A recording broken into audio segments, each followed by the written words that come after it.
po naman, nawawala ang connection.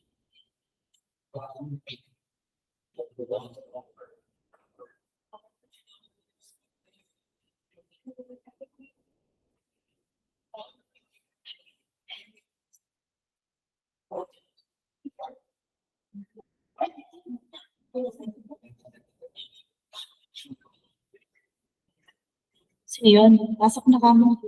Message sila.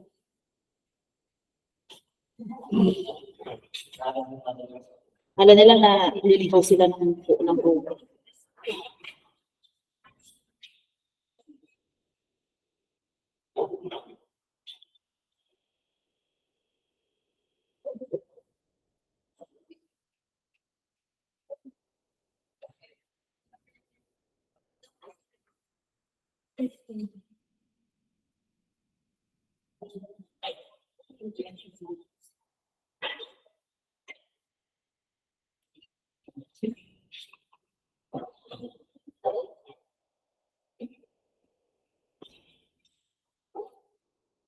So yan, kada click ko, tumutunog, ano, naggagalaw siya. Ayun, yun, buti naman. Parang feeling ko kada,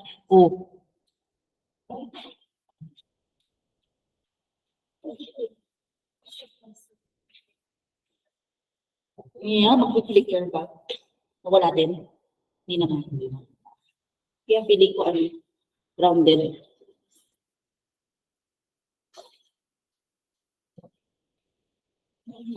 Galaw ng galaw, no? Parang kada gagalaw ko. Ba't kanina, hindi naman. Pasok, Nel! Wala bang ibang home? Dito lang. Kaya lang tayo nandito is because of the internet connection. Sa baba, hindi tayo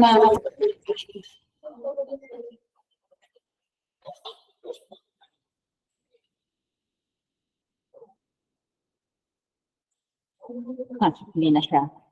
Okay, so yung mga regular students, no, section D, nasanay na po kayo na may mga kasama kayong second courser.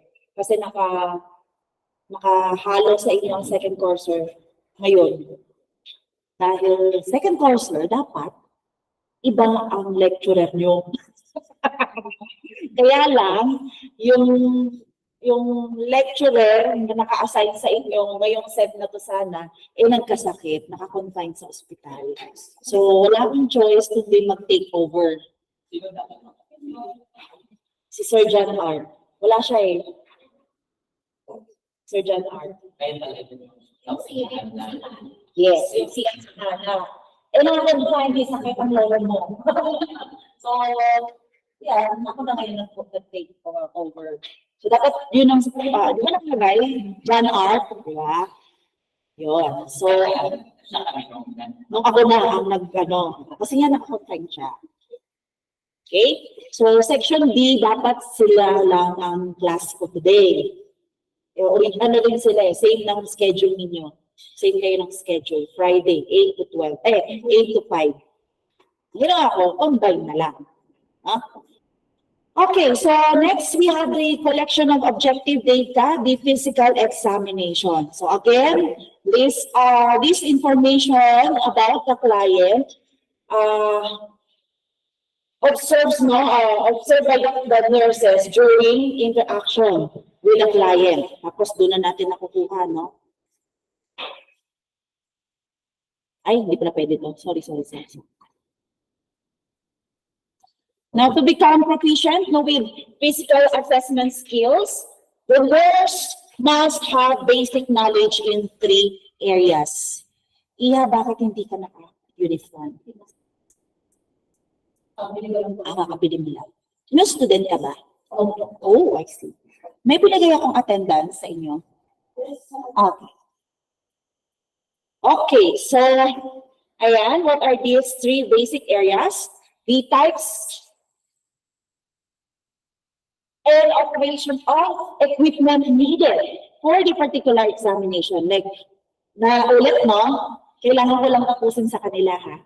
Kailangan yan, kunyari na review.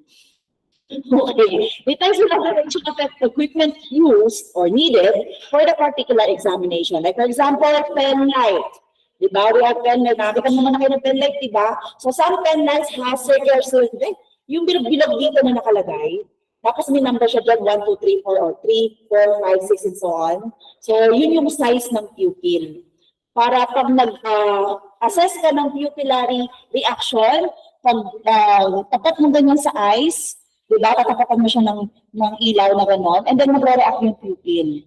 Pag nag-stop ng gano'n, yung size na yon, pwede mo na siyang tingnan dito kung anong size. And then you document the size of pupils. Ganun siya. Kaya mapapansin nyo yung mga ibang pen light may bilog-bilog. May circle. So yun yung use nun, okay?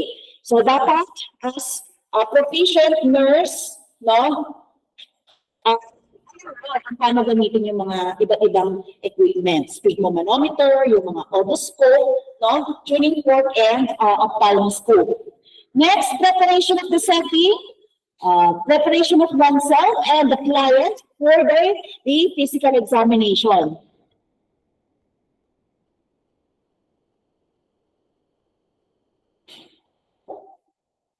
And third is performance of the 4 assessment techniques, which are the inspection, palpation, percussion, and auscultation. Now, for physical examination preparation, sige, tanongin mo muna yung sarili mo, how will you prepare, no, the physical settings, no, yourself and the client.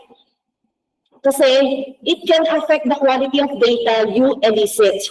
So as an examiner, you must make sure that you prepare for all 3 aspects before beginning an examination. Pwede kayo mag-practice, no, sa mga kaibigan, relatives, practicein nyo lang siya sa anak nyo, kung may anak ka, ayan, para ma-achieve mo yung proficiency, no, in all 3 aspects. Okay, so the physical examination may take place in a variety of settings, such as school clinics, hospital clinics, ayan, sa office, doctor's office, sa even in client's home, pwede mo rin siyang gawin. Kasi di ba nag-home visit tayo during community health nursing? Ayun. So it is important, no, that the nurse try to ensure that the examination setting meets these following conditions. So first, comfortable warm temperature. Make sure na yung kwarto or yung room is in comfortable temperature. Kung sobrang lakas ng aircon, pwede natin i-adjust. Kung mahina naman, nainitan ng client, we can adjust also, no, the thermostat. Pero kung hindi talaga ma-adjust ang temperature, ang room temperature, you can provide naman blanket, no, dun sa client para kung giniginaw siya, yeah. O kaya kung mainit, ventilador. Nun lang, ha? Private area, free of interaction. Oh, okay. So remember ha, when i-close natin yung door, make sure na nakapagpaalam kayo sa relatives. Sa client mismo. Kasi some clients, again ha, may mga fear, ganyan, o kaya feeling nila, may gagawin kayong hindi maganda sa kanya. So make sure na ipagpaalam nyo and explain everything, no? Close nyo lang yung curtain to provide privacy or to minimize noise. Quiet area. No, with adequate lighting. So, sa pagdating sa lighting, yun, mas maganda pa rin, di ba? Mas malinaw kung ganito kaliwanag yung examination area. Iba kasi pagka yung mga fluorescent light lang. But then, if ever wala talaga gabi, for example, you can use naman lang mga dark light, ganyan. Kung talagang nagdidiliman ka. Okay? Firm examination table or bed. So, sa examination table, pwede mo nang i-adjust yung height. Yung iba naman fixed, ayan, pwede ka gumamit ng spool. No? Para hindi ka nahihirapan mag-exam. I-assess no, yung patient. Bedside table, try to hold equipment needed for the examination. So, make sure na lahat ng equipment is within reach, na hindi pa na palipat-lipat or punta-punta o paalis-alis doon sa patient side kasi nakalimutan yung kumuha na ganito, pupunta ka sa cabinet, and then etc. So make sure na nandun na lahat kompleto na to save time also. Okay? So these are the equipment and supplies used for a health assessment. So meron pa po na iba pang ginagamit, no? Hindi ko na lang siya in-include. But then, these are some. So we have the flashlight and pen light. So nabanggit ko na, no? Sometimes may mga bilog-bilog dyan po, may mga bilog-bilog. So ganoon lang yung paggamit na. And then we also have a ophthalmoscope. This one is battery operated. We also have yung mga institutional equipment na hindi wireless, hindi battery operated. May mga wire pa siya na ganyan, tapos malalaki. Ayun. And then otoscope to visualize, no, the external and external auditory canal. Ayan, percussion or reflex hammer. And we also have this tuning fork, no, to test hearing acuity and vibratory sense. Ngayon, itong mga cotton applicators ginagamit natin to obtain as specimen.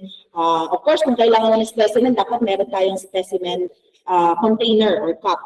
And then we also have gloves, kung kailangan ng sterile or clean gloves, kahit ano, basta kailangan may gloves. Pang-depressor if needed. Alright, now as a beginning examiner, it is helpful, no, to assess your own feelings. No? And syempre may anxiety ka ba, natatakot ka ba before examining the client. Why? Anxiety is easily conveyed, no, to the client. Lalo na kung medyo nanginginig ka pa na ganyan. No? Nararamdaman nila yun. Nafe-feel nila yun. Okay? So make sure na ready ka na. No? Na alam mo lahat ng gagawin. Now, to achieve self-confidence in performing a physical assessment, no, pwede kayong, again, mag-practice, no, doon sa mga classmates ninyo, sa mga friends ninyo, sa kapatid, pati nanay mo, lola mo, pinag-practicean mo na. Okay lang yan. Para talagang ma-practice ka, masanay ka na. Now, another important aspect, no, of preparing yourself, no, for physical examination is yung preventing the transmission of infectious diseases or infectious agents. So this can be achieved by doing the standard precaution. Okay? So first is yung hand hygiene or hand washing. It's very important. Diba, alam naman natin, kahit nga tayo, bago kumain, before we prepare foods, diba, nag-hand wash tayo. So then when taking care of our clients, we need to do hand washing before and after. No? Handling patient. Tuwing kailan papapel, halimbawa, mag-gloves ka. No? If you suspect that nagkakaroon ng splashes, no? Halimbawa, madugo yung client mo. So, ang ginawa mo, nag-gloves ka para to protect yourself. Hindi mo makawakan yung mga secretions. No? Even after mo mag-remove ng gloves, you need to do hand washing. Mag-hand wash ka pa rin dahil hindi na dumayan yung kamay mo.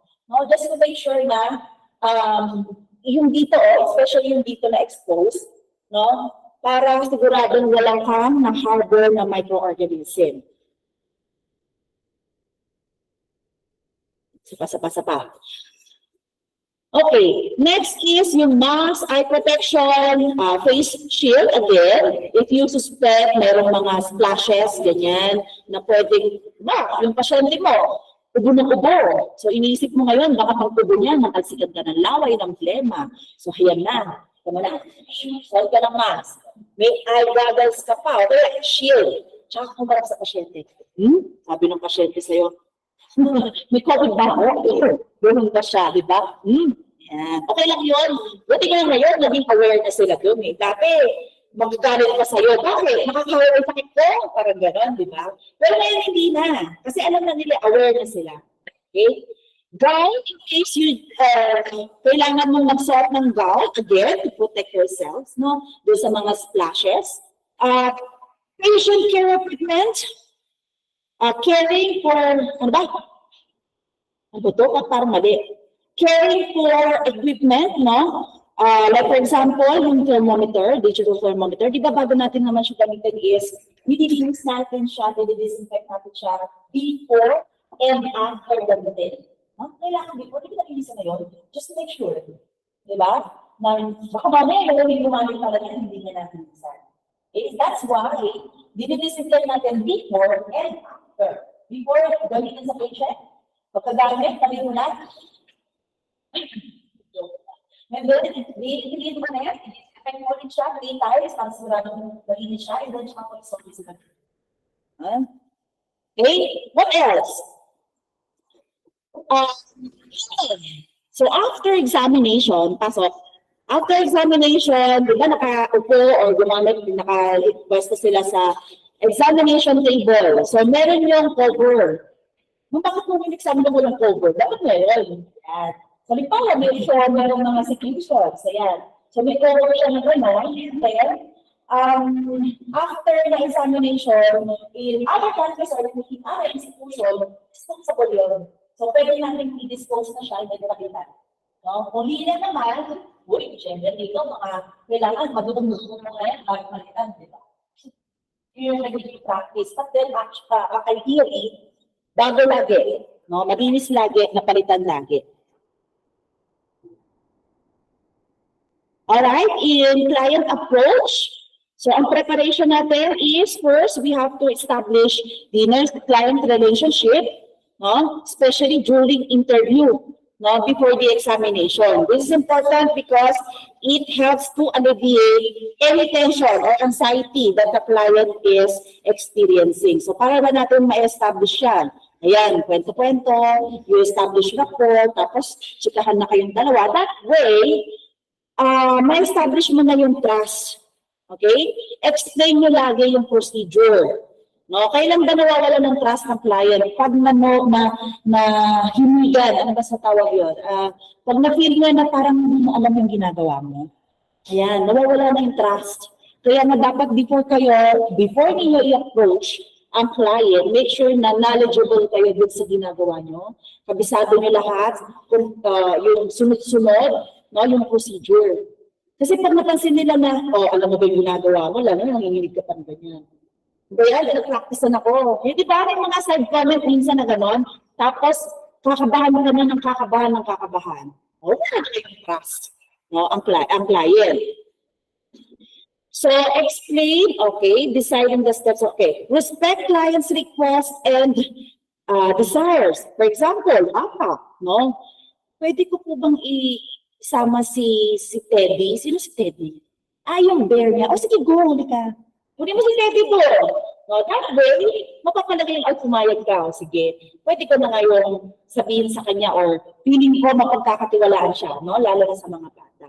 So, pwede naman natin, but make sure na yung mga request is reasonable and pwede, applicable, kumbaga. Kasi sometimes, like for example, sa violence, no, na ang abuser pala yung mismong mother.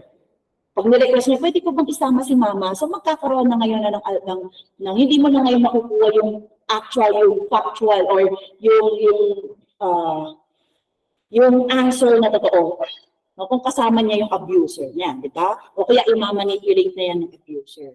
Okay? Explain the importance of the examination. Alam nga naman, basta-basta ka na lang mag-e-examine doon, hindi mo ina-explain maigi. Number 1, hindi sila magiging cooperative pagka hindi mo ina-explain. Okay? So, another preparation is, di ba bago tayo mag-start ng physical examination, kailangan magpalit ng gown.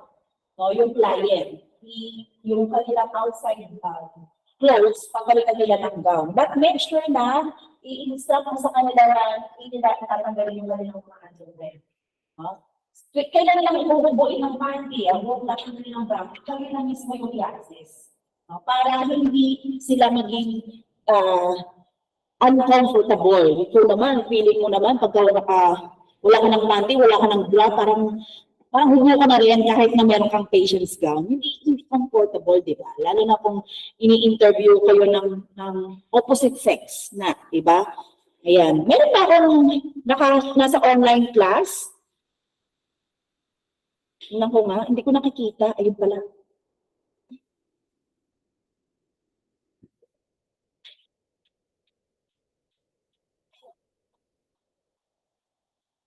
Ayun.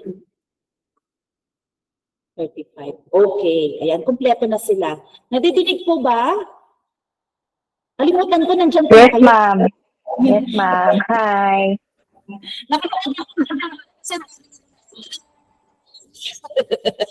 Hi. Alive na alive pa, ma'am.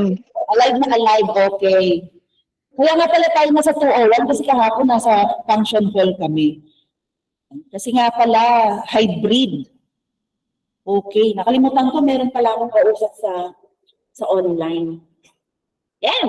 Okay, so ask the client to undress and put on an examination gown. I-explain nyo muna. So allow him or her to keep on underwear until just before the genital examination, no? Para hindi sila maging uncomfortable. Tapos sabihan mo sila, sige po, isara na lang po natin itong room, and then katok lang po kayo pagka tapos na po kayo magbihis. Lalabas ka, ha? Hindi binantayan mo siya ganyan. Diba? Okay, next. If a urine specimen is necessary, no?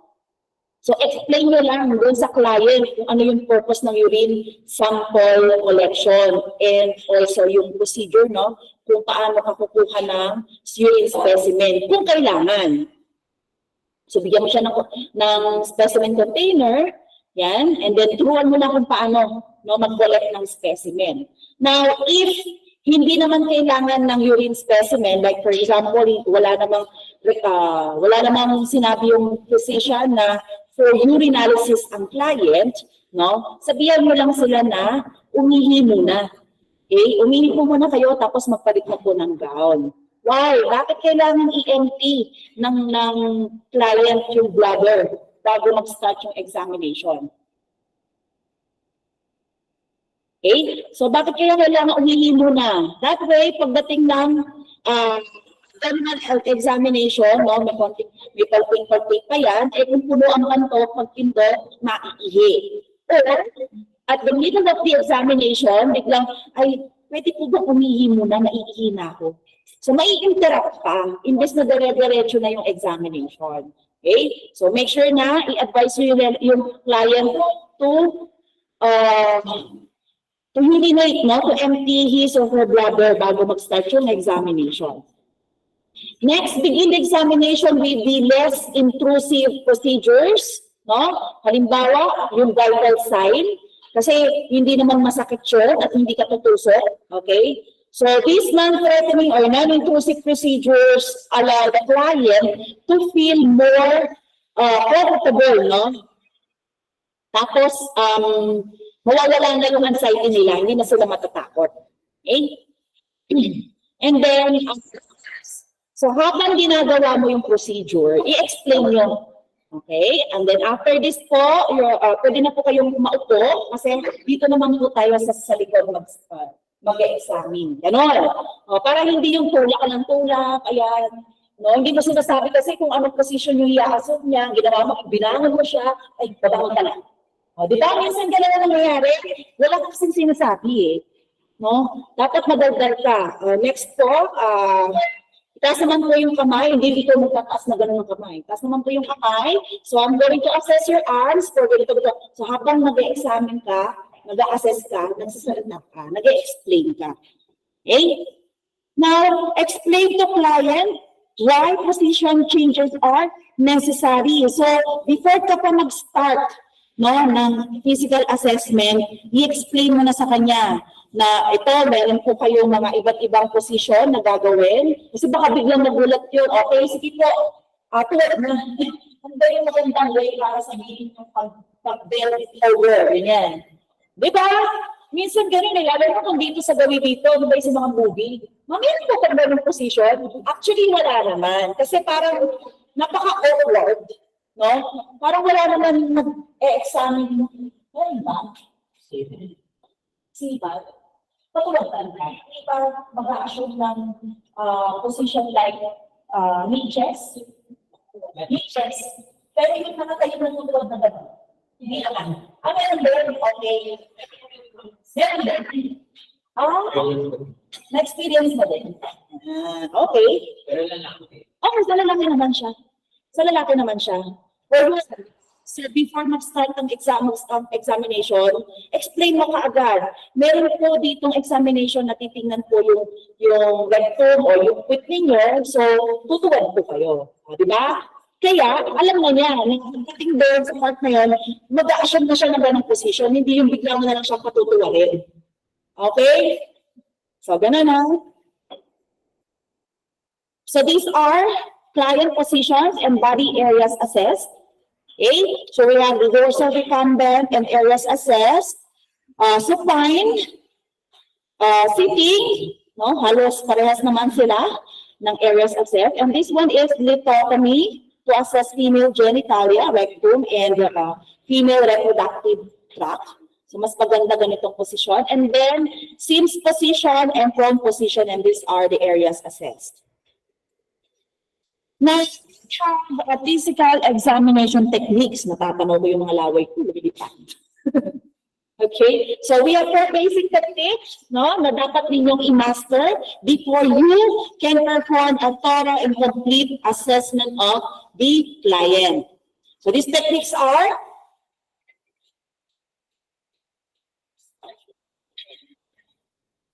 inspection, palpation, percussion, and auscultation.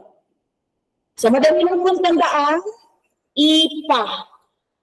IPPA, inspection, palpation, percussion, auscultation.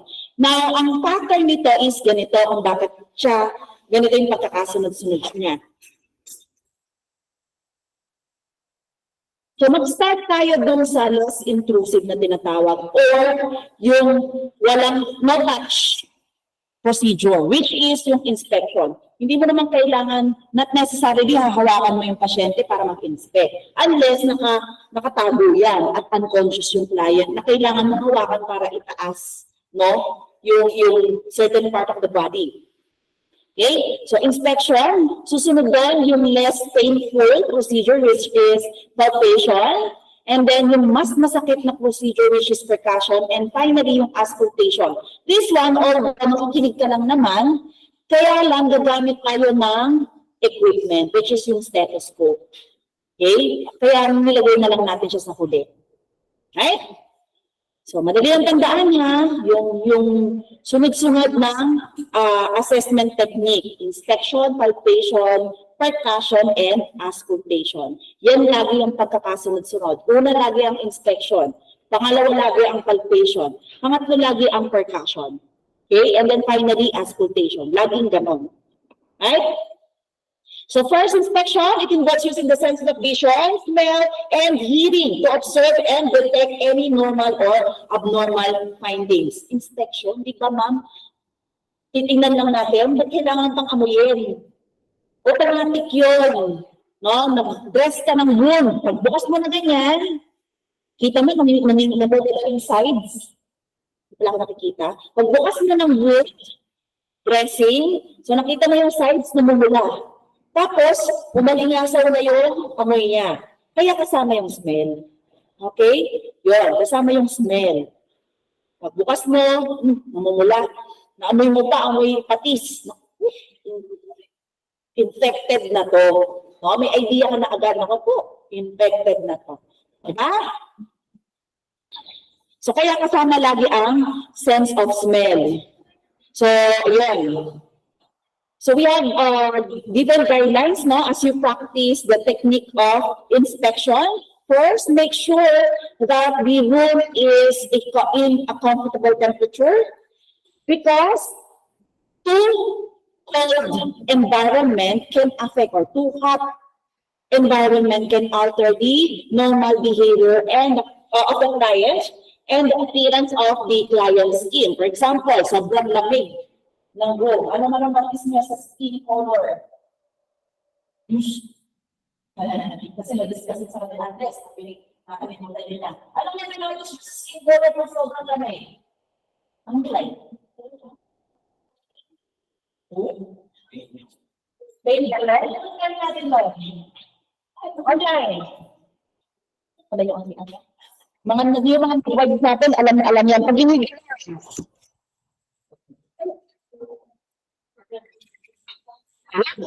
Baka ano pala yung aking mic. Oh, hindi.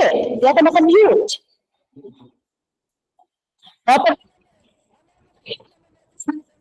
Sa skin color, particularly dun sa Kasi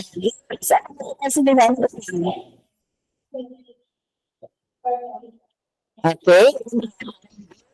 Sa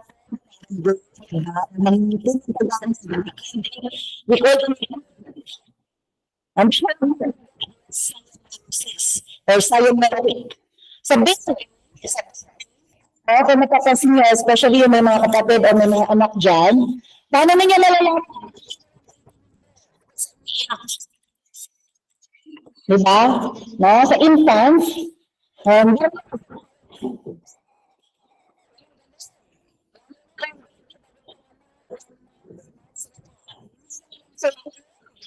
ano mo napansin niyo sa skin? May sumagot. Let's see. Ano mo napansin niyo? Ano mo skin? Nun parang, ano ba tsura mo? Kaya naman ngayon ng mga kapatid dyan, sobrang choppy. Ibig sabihin,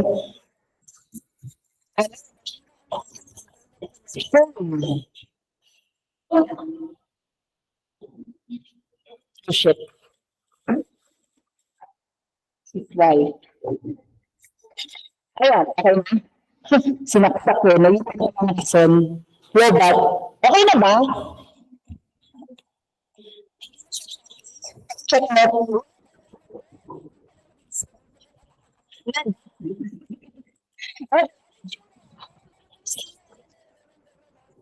Tapos,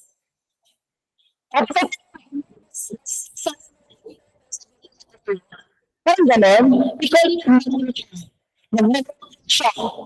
Nawala. Diyos ko po, yun ang problema. Diba? Ayan, okay na. Mga babae, iba't natin ng mic. Yan. Okay, ayan. Sana okay na siya. Ayun. Sabi sa inyo, huwag natin galawin yung mic eh. Hopefully. So, ang tawag doon, numbing. Actually, kahit hindi sa infant, no? Kahit hindi sa baby, pagka giniginaw ka, kung sino yung kulay niyo, parang nakuha ko yung siya. Lalo dito sa may gawin abdomen. Kapag ito ko.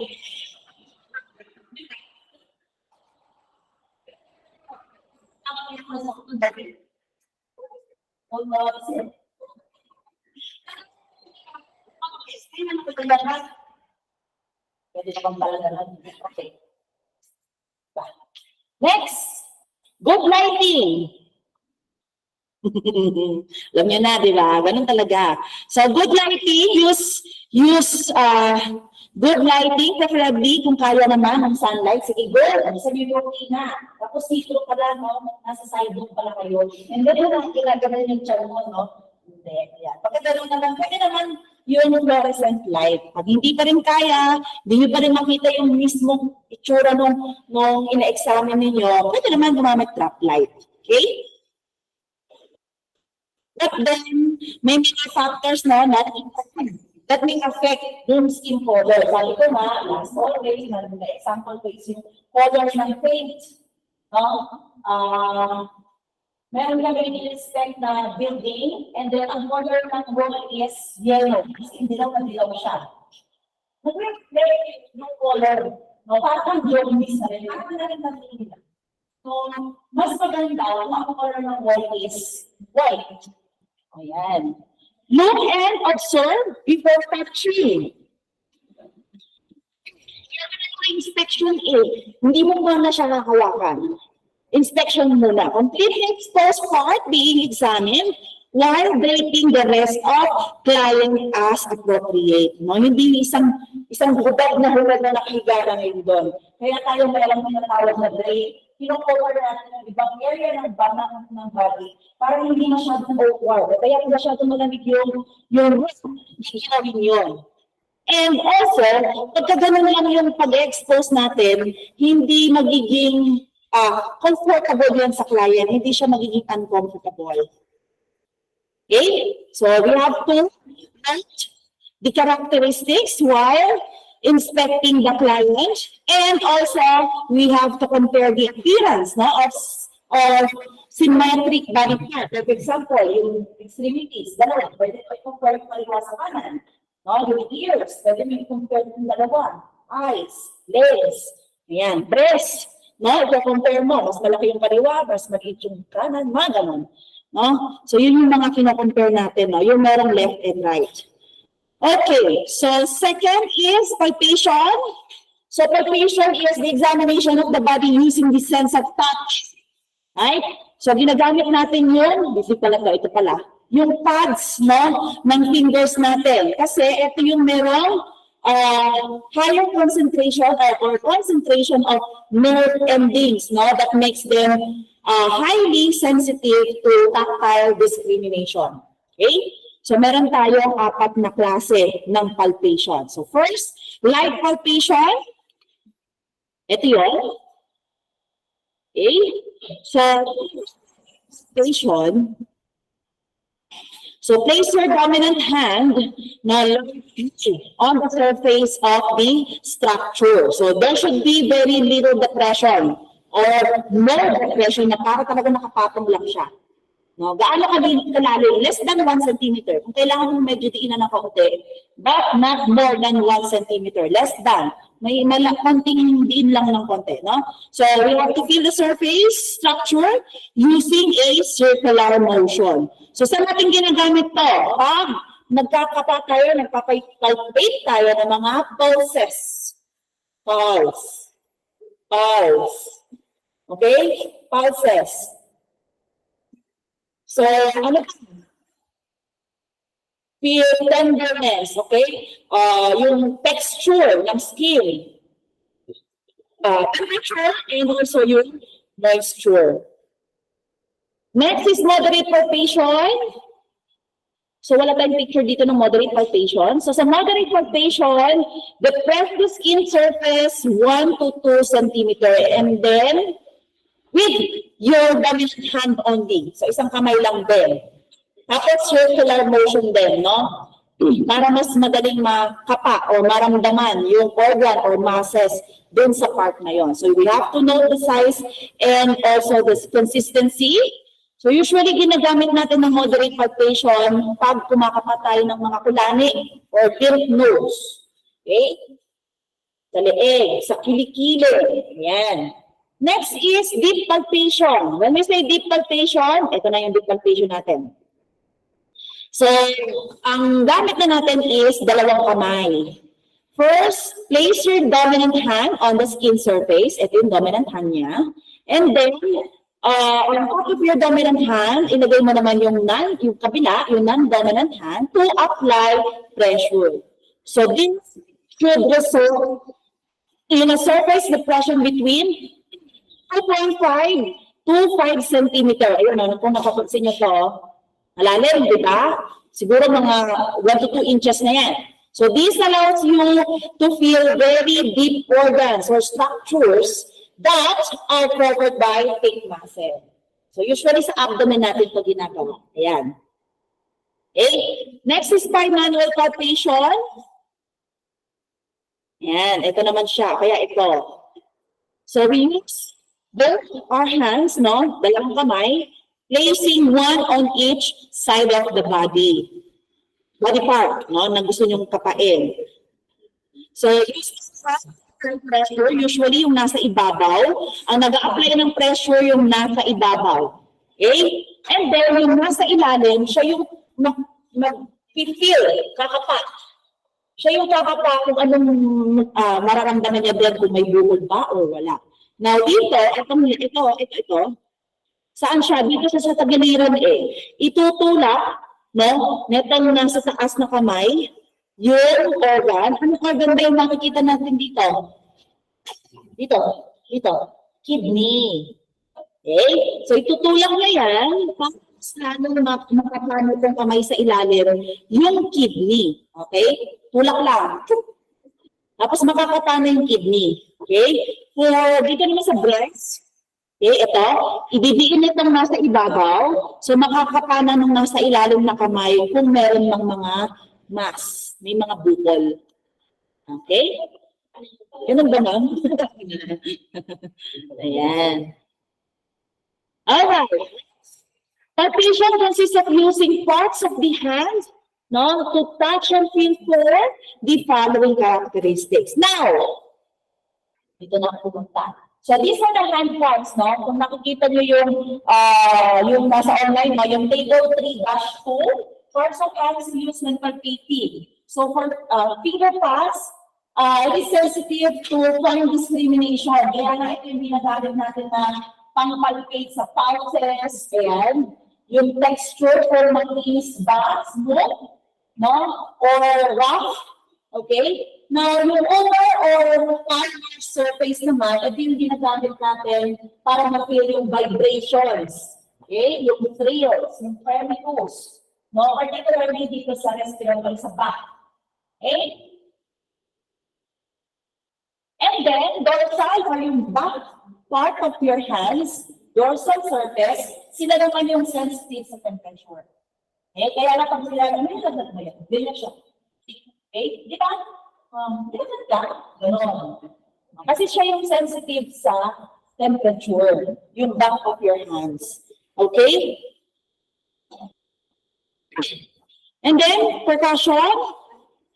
Percussion involves tapping body parts to produce sound waves. No? So these sound waves or vibrations enable the examiner to assess underlying structures. So percussion has several different assessment uses, including first, yung eliciting pain. No? Pag nag-percuss ka, it helps to detect inflamed underlying structure. No? Ikaw mo, tutukan mo yung may masakit na part, di ba ang sakit? Yan. Pag sinabi ng client na, masakit po dito sa gawin na to, no? Masakit po dito sa gawin na to. So, ang gagawin mo naman, itatap mo siya. Pag lalo siya nasaktan, confirm, baka nga namamagato or may tenderness. Okay? Determine location, size, and shape. So, by percussing, percussion note changes between borders of sa buong abdomen. Wala akong drawing. No? Dito sa abdomen, kita ba ko ng mga nasa online? There. Shoot.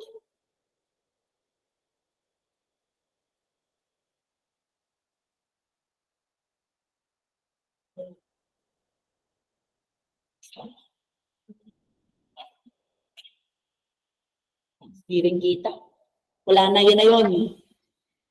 Okay, so example, gusto mong malaman yung kung hanggang saan umabot, no, yung liver na namamaga. Okay? So, ginagamitan natin ng percussion. Itap-tap lang natin yon, iba na yung tunog pagka nandun ka na sa solid part, which is your liver. Okay? So, yun. Determining density, percussion helps to determine whether an underlying structure is filled with air. Iba ang tunog pag hangin o kaya pag fluid or solid yung structure na nandun sa ilalim. Detecting abnormal masses. So, percussion can detect superficial abnormal structure or masses. Okay? Percussion vibration penetrate approximately 5 cm deep. So, pagka mas malalim pa doon, hindi na natin maririnig. Okay? So, eliciting reflexes. So, yung mga deep tendon reflexes are elicited using the percussion hammer. Yung diba yung tinutuktok natin sa tuhod, dito, gumagalaw yung mga ganon, ayun. So, nang-elicit tayo ng reflex. Okay, so there are 3 types of percussion. We have direct, blunt, and indirect. Pag sinabi natin direct percussion, ito yun. Okay, yung direct tapping of a body part, which with 1 or 2 fingers, pwedeng isa lang o kaya dalawa, no? Para malaman na may tenderness. Usually over the sinuses, dito o kaya dito. Actually, hindi nga lang yun parang didiin ka lang na gano'n. No? Pag nag-assess tayo ng tenderness ng sinuses, pag gano'n. Okay? O kaya, ganyan. Parang didiin mo lang. Harap. The end. Sakit po ba dito? Kaliwa mo na. Tapos kanan. Gano'n. Dito po sa ibabaw. Masakit po ba? Kaliwa kanan. Kasi may left and right Okay? Kaliwa po muna. Masakit po ba to? Actually, di mo siya tilat. Diniinan mo siya. Opo, masakit. Pag hindi niya na-feel, tsaka mo itap. Kasi syempre, again, dun ka muna sa less painful procedure. No? Para hindi siya nabubera, ay, sakit na. Diba? Next is blunt percussion. It is used to detect tenderness over organs. No? Halimbawa, yung isang kidney. Uy, pag namamaga ang kidney, no, tapos tinap mo siya directly, eh, tatagtsakan ka nun. Sobrang sakit. So, para medyo mabalanse, hindi ganun kasakit ang effect, blunt. Patungan lang muna ng gano'n, makita yung sarili ko. Ayan, kung nakikita ko. Kung ito yung kidney, nakatalikod, no? Ngayari, ito yung vertebrae. Oh, ganda ng drawing ko, di ba? Patungan lang muna ng kamay mo, nakadikit siya sa skin, and then, tap. Okay? Tap. Percast. Point. Ayan, tapos sinabi yan, masakit mo ba to? Tap. Konti. Isa pa.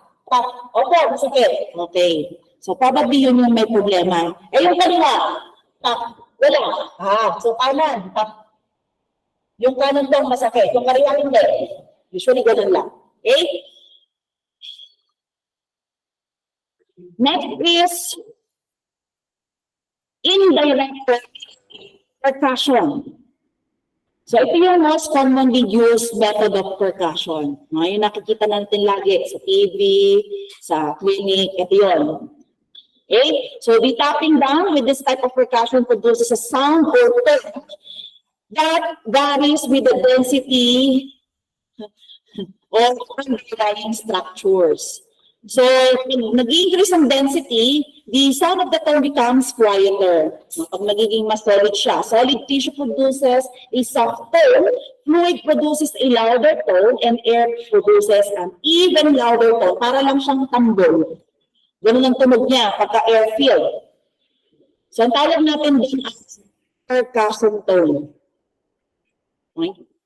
And then, so, ito yung technique natin of indirect percussion. Yung ganun indirect percussion. So, we have to place the middle finger of non-dominant hand. Hindi ko nakikita yung aking shurile. Ayan, nakikita ko na. Ayan. So, place the middle finger of your non-dominant hand on the body part you are going to percuss. Saan pong part? Ito yung joint. Ito yung isa pang joint. Dito. Itong lahat ng to kailangan nakadikit sa skin. Okay? So, keep your other fingers, ito, na nakataas. Okay? So, hindi siya didikit. Kunyari, ito yung skin. Dapat nakaangat. Ito lang ang nakadikit, yung middle finger. Okay? And then, use the palm of your middle finger or the other hand to strike the middle finger na nakadikit sa skin. Tap. No? Paano mo yung motion? Wrist lang ang gumagalaw. Hindi ganyan, na buong arm. Hindi. Kailangan wrist lang. Okay? Example. Ito lang ang gumagalaw.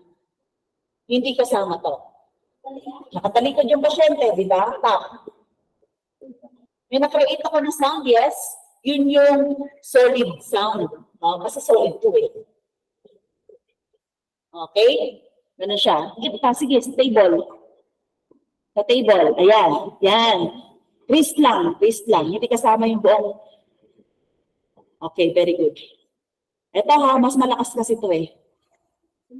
Okay? Tap. Tin. Jonathan. Ay, dikit mo nga eh. Idikit sa table. Oo. Hindi kasama yung buong wrist lang. Wrist lang. Ulit. Dinig mo, di ba? Sa table. Alisin mo yung book mo sa table.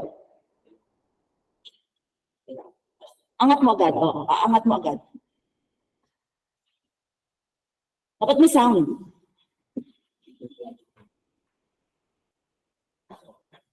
Dapat may sound. Okay. Kailangan may marinig ka yung sound kasi nga nag-elicit ka ng sound eh. Okay? Next.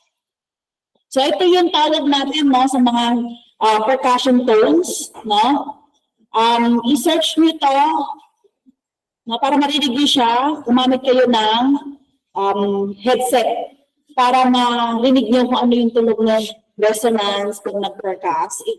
Ano niyo na lang, i-search niyo na lang po sa YouTube. Marinig niyo yan kasi hindi ko siya mag-download may mga copyright. Okay? Next, auscultation. So, auscultation is a type of assessment technique that requires the use of stethoscope to listen for heart sounds. Pwede rin yung movement ng blood through the cardiovascular system, movement of bowel. Narinig pala yun. Kahit hindi mo pakinggan ng stethoscope, narinig mo yung pulo ng tiyan mo, di ba? Yan. Ano pa? Movement of air through the respiratory tract. Bakit kailangan natin gumamit ng stethoscope? Kasi hindi siya nadidinig ng human ear. Lalo-lalo na yung medyo mahihina.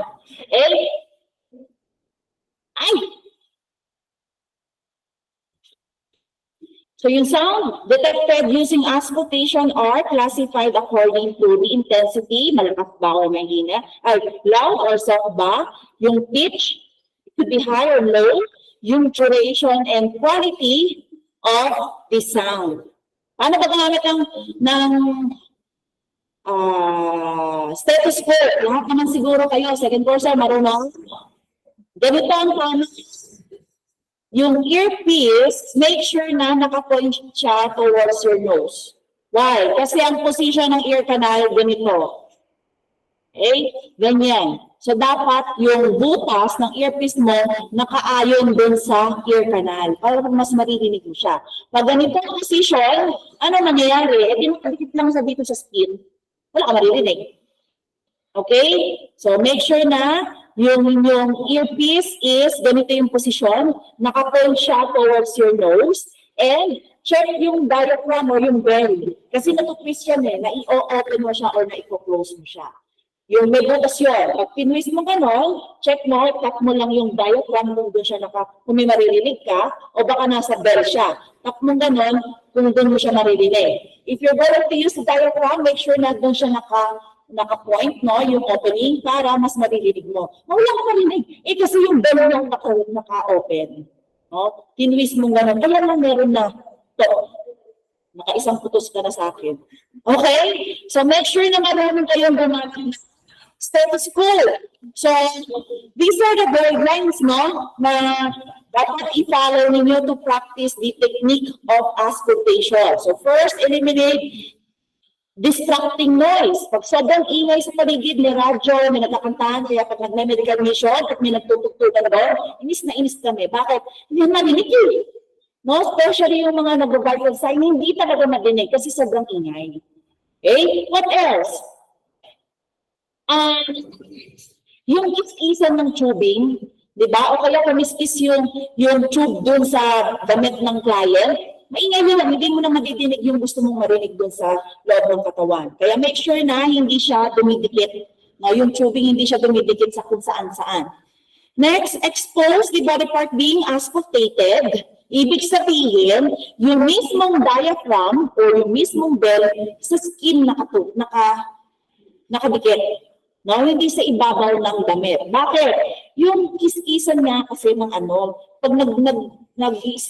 pag kumikiskis siya, dumidikit siya sa clothes, maingay yun. So yun na yung maririnig nyo, hindi nyo na maririnig yung sound na gusto nyo marinig. So kung may makikita man kayo ng mga doctors, ano na kasi yun na-master na nila. Alam na niya i-differentiate yung tunog ng iskis sa tunog ng, let's say, heart sound, o kaya lung, movement ng air sa lungs. Okay? Unless na mga professional or mga proficient na kayo. Diaphragm, ayan, yung part ng stethoscope. Ito yung part nito. Ito yung diaphragm. And dito sa ibabaw, ito yung bell.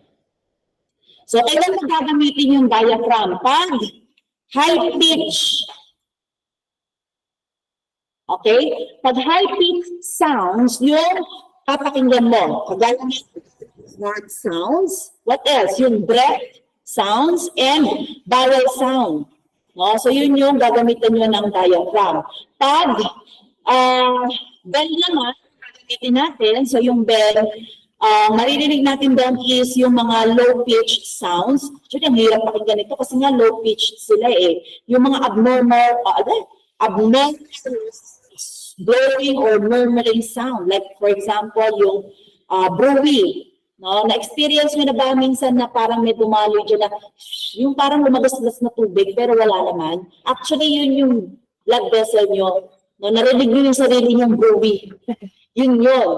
Okay?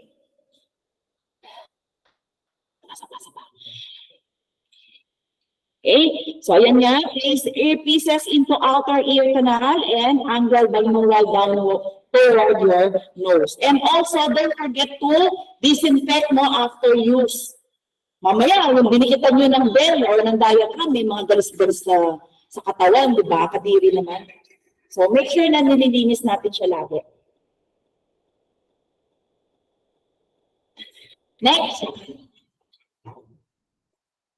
Before next na, warm nyo muna yung diaphragm ng bell before. Kasi yung mga diaphragm, bakal yung sides niyan eh. Kung baby yung i-assess mo, magugulat yun. Mas starter yun pagka malamig yung bell.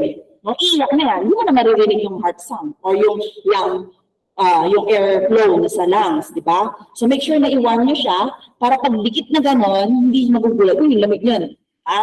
Explain what you are listening to and answer any question. Sometimes may mga client na nagsasalita, nagtatanong. Di ba? So, ikaw na, sa salita ng client mo, hindi mo naman marinig. Di ba? Ganun ka naman ako. Kasi, nakinig mo, miss. Meron na ba akong may pneumonia, ano ba? Meron bang ano dyan? Di ba may mga gano'n? Kaya dagdag ng dagdag. Sabihin mo kay tita mo, no, magsahig na siya, ganyan, no? Pagdating sa bahay, shh! Hindi lang po. Sandali lang, mami, ha? Wait lang. Kunting-kunti na lang po. Di ba? No? Explain yun. Hindi ko kasi madinig, ha? Sandali lang po. Huwag mo na magsasalita. Pala ko mami, ha? Batay-batay. Okay? Next, don't apply too much pressure when using the bell. From you, open kasi yun eh, walang cover. No? Avoid listening through close. Diba? Kasi nga nagkikis-kisan siya. Okay? Hoy, natapos na tayo. Punta na tayo sa afternoon. Naku, 1 oras ang nawala. Oh my gosh. Okay, carry on. Assignment number 2. Take down notes. Sige, assignment number 2.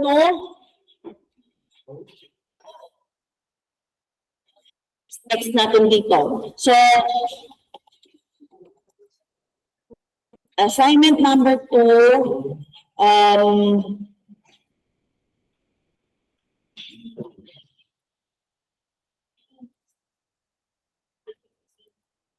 Raw equipment and supplies used for health assessment, physical health assessment.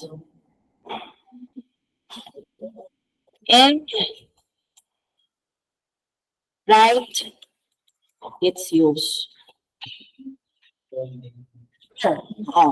No, including that are not listed dun sa slides. Saan pa ilalagay? Again, sa short bond paper. Tapos ipopost ko na lang din yan sa Google Classroom. Mamaya na yung attendance natin, ha? After ng class. Okay? Hindi na ako magtatanong ng question. Ayan, hindi na ako magtatanong ng question. Let's proceed, dun sa after ng topic para mabilis. Kasi, abutin na naman tayo ng madaling araw. Saan ko ba makikita? Stop presenting.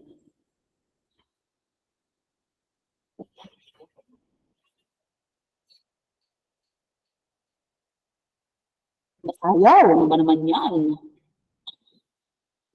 Escape. Yun.